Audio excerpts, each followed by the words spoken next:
அதை தூய்மைப்படுத்துகிறவரே, கடவுளும் மனைவியுமாய் இப்பொழுது சேர்த்து இணைக்கப்பட்டிருக்கும் உமது அடியார்களான மேஷாக்கையும் ஏனிஜென்சியையும் ஆசீர்வதியும்.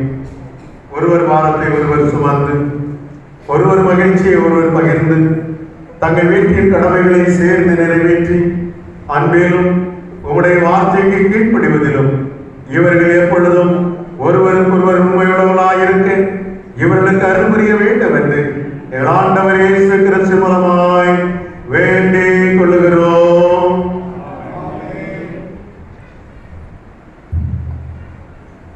ஆண்டவரும் மீட்பருமாயிருக்கிற இயேசு கிறிஸ்துவே, நாசரேத்து யோசேப்பின் குடும்பத்தில் வாழ்ந்தவரே, இந்த அடியாருடைய வீட்டில் ஆண்டவரும் அரசனுமாய் ஆட்சி புரிந்தவர்களும் மனிதருக்கு சேவை செய்தபடியே இவர்களும் பிறருக்கு சேவை புரிய அருள் புரிந்தவர்களும் சொல்லாலும் செயலாலும் இவர்கள் தங்கள் அயலகத்தாருக்கு உடைய மீட்பின் அன்பிற்கு சாட்சிகளாயிருக்க அருள் புரியும்படி வேண்டுகிறோம்.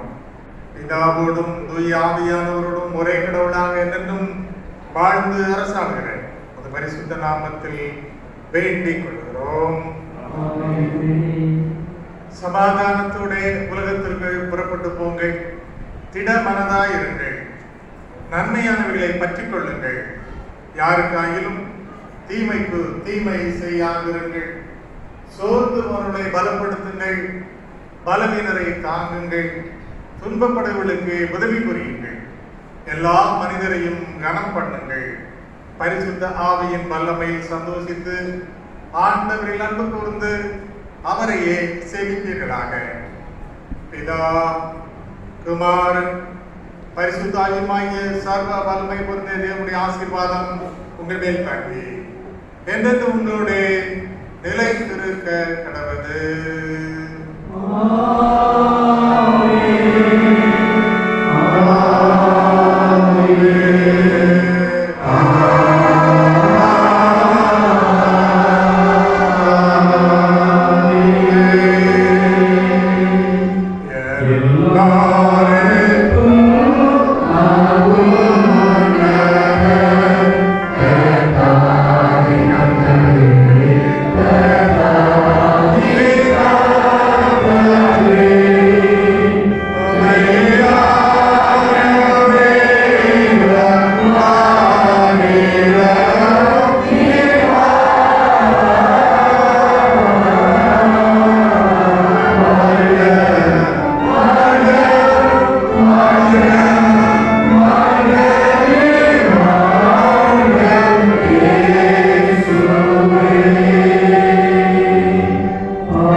கர்த்தர் உங்களோடு இருப்பாராக.